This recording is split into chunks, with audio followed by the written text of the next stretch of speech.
As the sun rose, as the first grainy light of dawn began to seep through the slatted blinds on the bay window, as the chatter of starlings and the cooing of pigeons in the eaves replaced the clamor and fuss of the dope boys and hookers transacting business on either end of my little street, I snorted the last line and reached a conclusion. What the fuck? What the fucking fuck? There was nothing on my calendar. I had no assignments. Winter was coming. Freezing weather, dirty melting snow, exorbitant heating bills. I had nowhere to be for Christmas. I had no date for New Year's or any other time. Not to mention the constant proximity of drugs. Maybe getting out of my fashionably distressed neighborhood for a while wouldn't hurt. I was 30 years old, divorce pending, no longer the youngest in the room. I was ready to turn the page for the big build-up. You have to dare to be bad in this world of ours. You have to try stuff. You might have to fail. One thing is certain, if you do what you've always done, it's guaranteed to turn out the same. After nearly a decade as a journalist, I'd done a lot of stories. I'd even been on the front page and the front cover. But what had it amounted to? Just so many clips? It was time to raise my game, to do more than just a story, to write something big and important and lasting, something epic, something meaningful, something that would seal my reputation, change the conversation, maybe even get me a movie deal.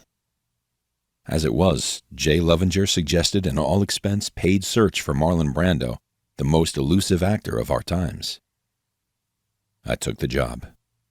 Wouldn't you? 5 minutes out of Tahiti, the twin-engine 12-seater breaks through the cloud cover, and thereafter the sky is clear.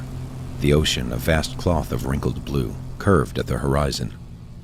The only other passengers, besides myself and Angelina, are 4 members of a French film crew who've just wrapped a miniseries version of Mutiny on the Bounty. 20 minutes later, the plane is making a full circuit of Tetiaroa, Marlon's sunny atoll, 12 islands situated in a Crayola blue lagoon, encircled by a sun-bleached coral reef.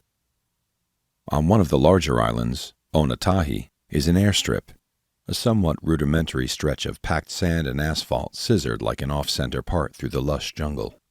I could barely contain myself. After so long, so many nights, so much anxiety, I was really almost here. Now all I had to do was find Marlon. I waked to a clattering breeze beneath a coconut palm, a melody of fronds like wind chimes. This is my second day on Marlon's Island. It is mid-morning. The sand is soft ivory, warm to the touch, with a crust of coral on top. When you walk across an untrod patch, it breaks and crunches, as does a deep snow glazed with freezing rain. Red ants skitter here and there. Hermit crabs in painted shells motor sideways, probing with their animated claws. At the tree line, the vegetation is lush, a blend of vines and flowers, leaves and fruits. Coconut palms bend gracefully over the water's edge, curved and vein, ripe with green nuts. The lagoon teems with fish, feeding in bands and swirls of aquamarine and amethyst and emerald. 5 feet south of me, on her own beach towel, Angelina is still asleep. She must have joined me here while I was napping. She is topless. Her breasts rise and fall gently with each breath, smooth, tan, tapered in repose. Scraps of lust and poetry float through my mind, and I have an urge to reach out, to touch, to feel the firm softness against my fingertips, the dark thimble of her breeze-beswept nipple. But I cannot, for I am hunting Marlon Brando, and the breasts are those of my translator, a softly sculpted girl of 27 on an ivory beach in a string bikini bottom, who speaks fluent English, French, and Tahitian. And now she is stirring. I'm hacking through the jungle on the far side of Motu Onatahi, the capital islet, as it were, of Tetiaroa. In lieu of a machete, I'm beating back the brush with a strong length of driftwood. It's sharp at one end, like a sword. I figure if I run into feral pigs or other unexpected trouble, I'll be able to use it to defend myself. I have a backpack stocked with water, snacks, and the tools of my trade. 2 micro-cassette recorders, extra tapes, a 4x8 notepad, 2 pens. I'm slathered in bug spray and wrapped tight, head on a swivel, walking on the balls of my feet, stepping carefully, trying not to make too much noise. He's close, real close. I can feel him sucking me in, even as I feel him repelling me. The jungle is all weirdness and sounds, a thick, primitive, evil-feeling place, everything lewdly fertile and engorged.